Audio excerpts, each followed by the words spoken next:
Good morning. It is Monday, November 25th. Here's what we're working on. Talks continue to end the strike at Canada Post, but not much is happening. The cost to use Highway 407 is going up. And once again, no Austin, no problem for the Leafs last night.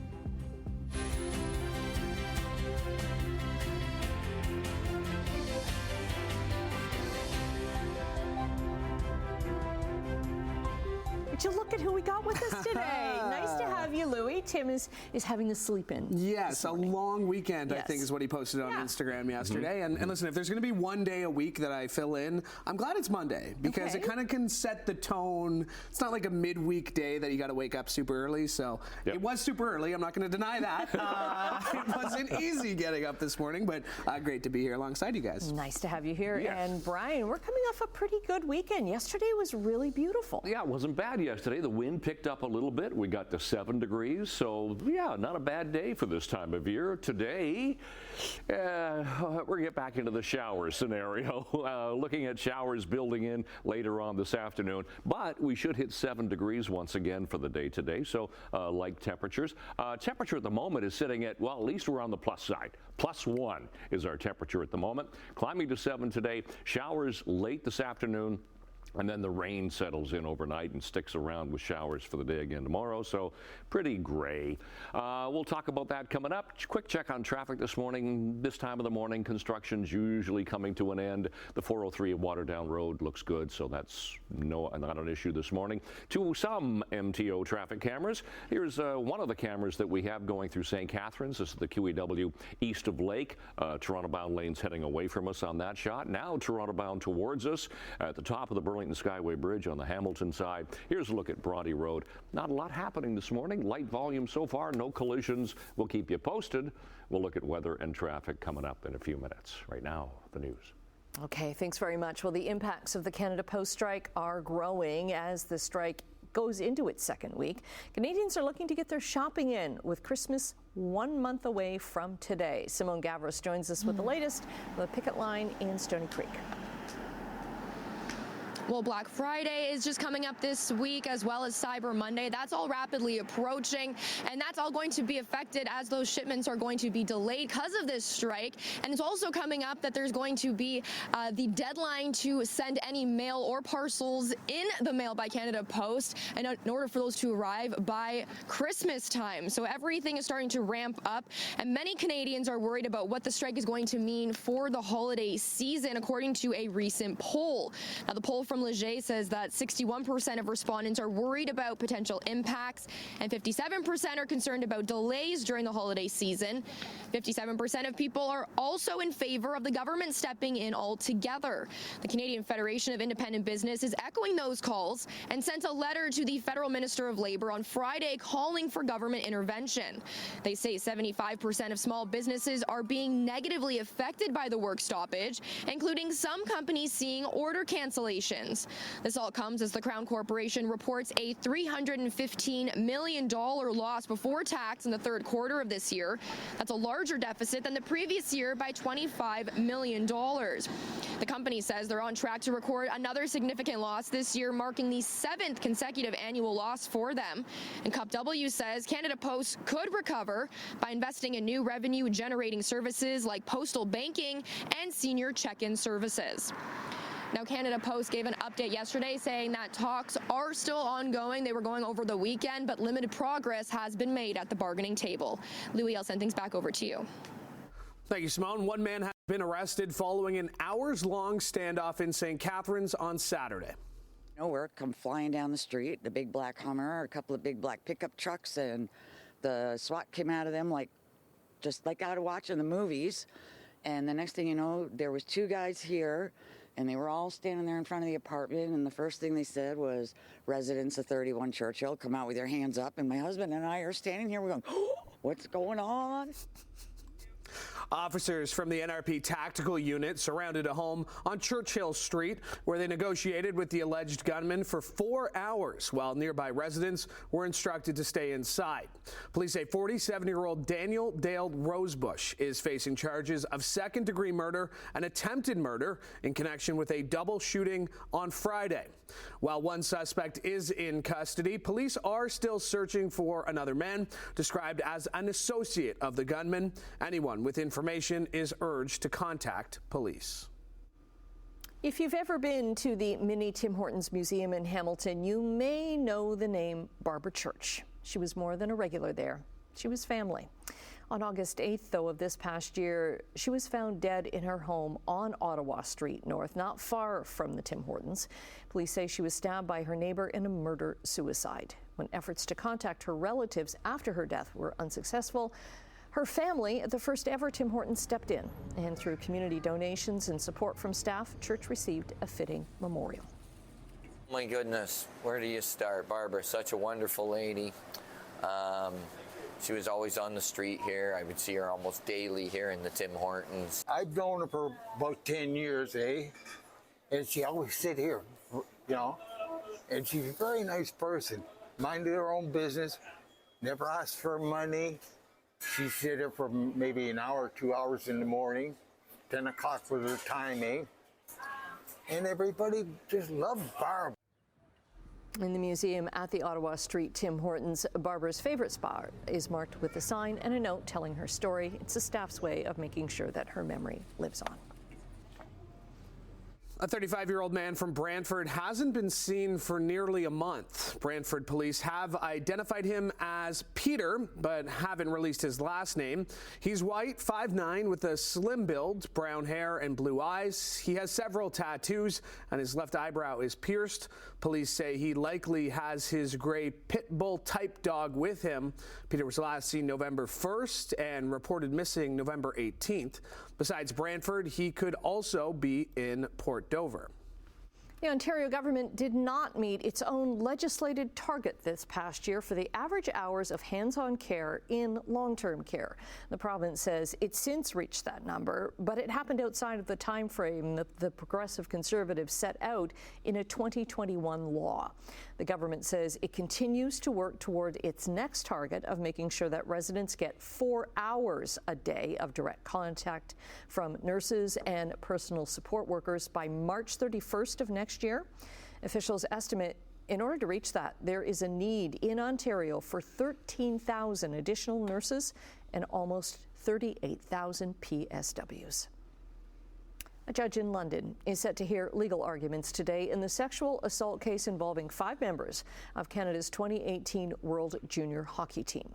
Dylan Dubé, Carter Hart, Michael McLeod, Cal Foote, and Alex Formanton were charged in an alleged sex assault at a hotel in 2018.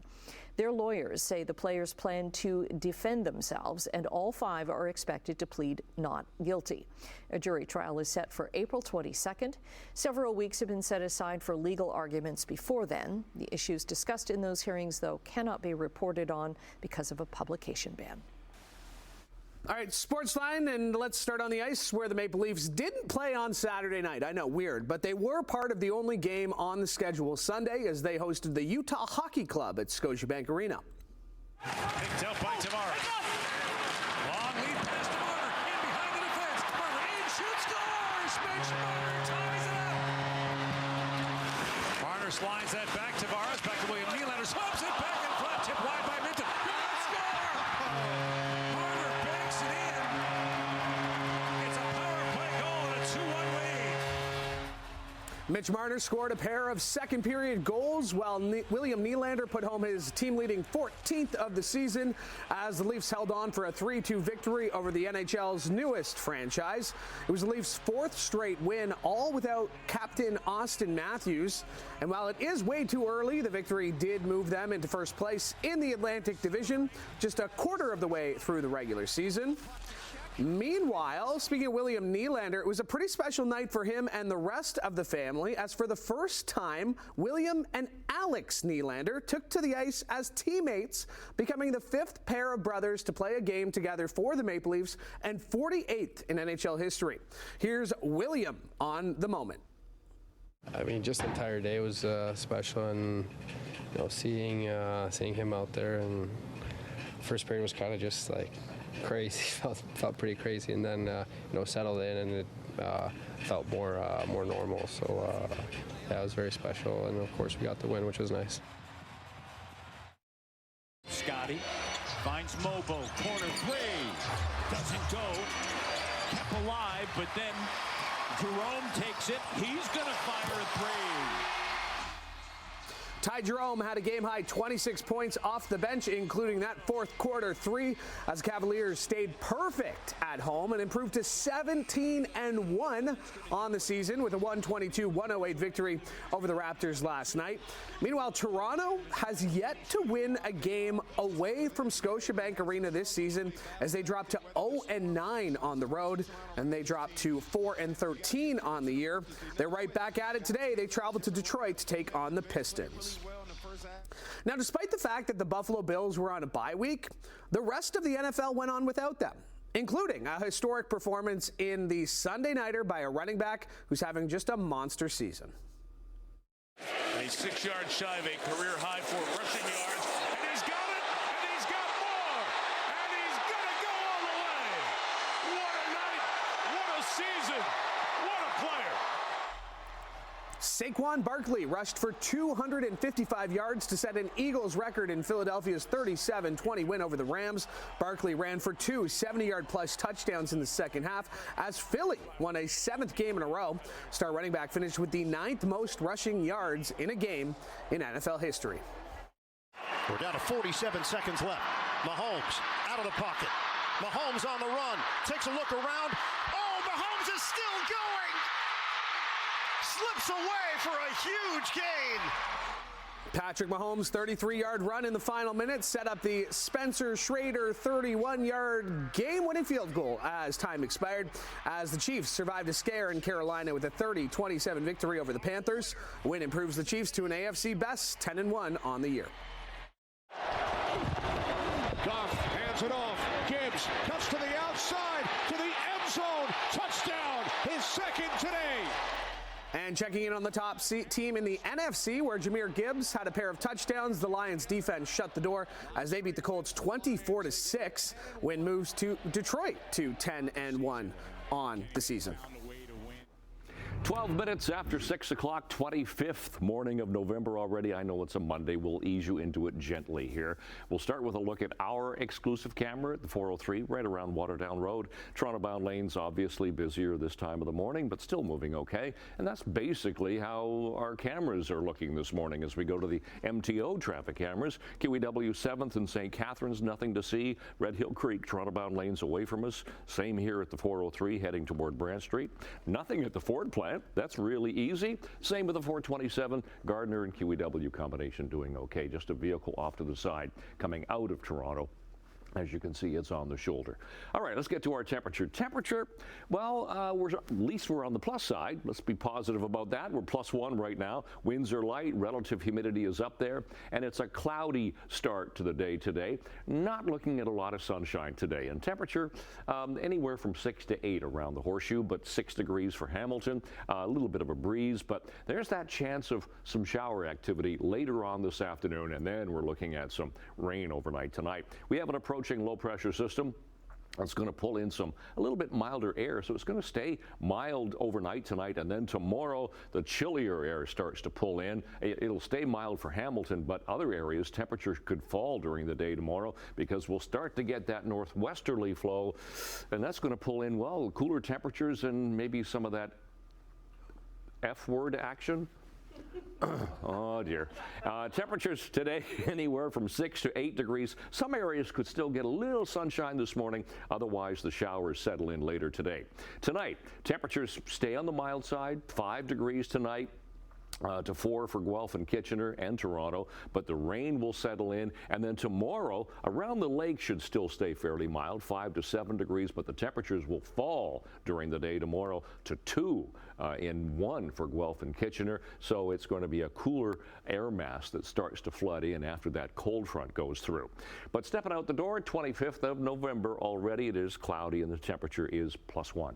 Long range coming up. Annette, Louis. Okay, thanks very much. Right after the break, we're going to check in with Emily Vukovic for a preview of what's to come in Chit Chat. And if you drive on the 407, you're going to be paying more to drive on that toll highway starting in January. Okay, we're coming up on 6:17, and Emily is up with what's coming up in Chit Chat. Hi, good morning. We're going to be talking about donuts. Oh, yay. Yeah, right? Yes. Hello. I had first pick at the donuts this morning, by the way, What in the did you canteen. go for? Yeah, what'd you get? I actually went with the bagel. Okay. That's boring. I could have picked any donut I wanted, but I went with the bagel instead. So. Yeah. Oh, so you saved me the apple fritter. I Yes, I appreciate did. that. You know. Well, it's Krispy Kreme that we're talking about and how they've come out with a new line of holiday donuts. Okay. We're also going to be discussing Adele. She said goodbye to her Las Vegas residency. So all that just ahead. Cool. Okay. Coming up in business news, the Canadian dollar is up 7 basis points in overseas trading right now. It's at 71.61 cents U.S. Gold is down over $37. Crude oil is down 64 cents, trading at $70.60 a barrel. Checking midday trading in Europe, markets up across the board in London, Frankfurt, and Paris. Over in Asia, markets were up in Tokyo, but down in Hong Kong and Shanghai. And in North American markets, the TSX gained 53 points, the Dow added 426, and the NASDAQ closed 31 points higher on Friday. Starting January 1st, the price to take the 407 is going up. Tolls for light vehicles will increase from 3 to 14 cents a kilometer. It depends on the time of day and how far on the toll highway you go. For the first time in 5 years, fees will also rise for camera charges, account maintenance, and transponder leases.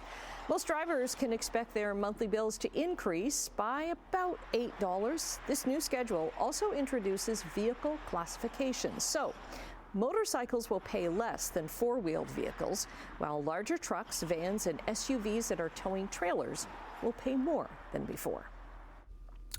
Walmart Canada is axing some of the properties it controls that are linked to retail competition. The company says it's in the process of notifying landlords and other landowners that it is unilaterally waiving any competitive retail restrictions. Competition Bureau is investigating the grocery industry's use of property controls that are baked into commercial leases and put restrictions on other tenants and their activities. Loblaws and Sobeys have both used such controls. Loblaws says last month that it would stop if other grocers did the same. Well, nearly 46,000 electric vehicles in Canada are being recalled because of a power loss issue. The recall affects 2022 to 25 models from Kia, Hyundai, and Genesis. Transport Canada says a damaged charging control unit can cause the vehicles to lose drive power, which could increase the risk of a crash. The models affected include the Hyundai Ioniq 5 and 6, the Kia EV6, along with the Genesis GV60, 70, and the G80. Owners will be notified by mail on the next steps to bring their electric vehicles into a dealer for repair. All right, taking a break right now. Brian will be back with traffic and your 7-day forecast and maybe some of that F word he's been talking about. Time for a check on traffic this morning, Monday, the 25th of November. Oh, the time, by the way, is 6:23. Here's a look at the QEW east of Lake. Nothing has changed there, but the top of the Burlington Skyway Bridge has certainly changed since the last time we checked it. That's Hamilton side, Toronto bound heading away from us. Here's Bronte Road still doing okay. No problems at Sheridan through Mississauga, and the 403 at Burnham Thorpe moving quite nicely. Dry roads this morning, but that's going to change as the day goes on. Check our temperatures that we have to start the morning. Plus side for Hamilton, but just +1 Hamilton, +1 Grimsby. -1 for Mississauga this morning, and 2 degrees in Toronto. So seasonal temperatures this time of year are 4 now for the daytime high, so we'll be above that today, and -3 for the overnight low. Sun times and records are right there for today. For school today, should be +1 for the first bell this morning, and no precipitation this morning, just fairly cloudy. But later this afternoon, chance of showers, about a 40% chance of showers, and the temperature should sit around 6 degrees coming home. So here's where we get into our long-range forecast. So 6 for today, with that chance of showers. It'll be rain settling in overnight tonight. Temperature staying mild at 5. And tomorrow for Hamilton and around the lake, staying at 7 degrees for tomorrow with that chance of showers. Then the bottom falls out. The cooler air floods in. 2 and cloudy on Wednesday, 3 on Thursday. Could be some flurries or some showers. And then, yeah, it's flurries for Friday, Saturday, and Sunday. Look at those temperatures go down. High on Sunday, only -1. It's your forecast. Annette, Louis. Okay, as we mentioned earlier, it's 1 month today, Christmas, and the CHCH Christmas Toy Drive is underway. You can bring a new unwrapped toy to our studios at 4 Innovation Drive in Dundas, Monday to Friday, 9 to 5. You can also drop donations at Hamilton's Eastgate Square and Niagara Seaway Mall in Welland. And for those of you in downtown Hamilton, you can now drop off toys to Merritt Brewery, located on James Street North. I want to update you on a story that we told you about last week. So 4 puppies that were left in a box in Niagara-on-the-Lake, they're getting a lot better.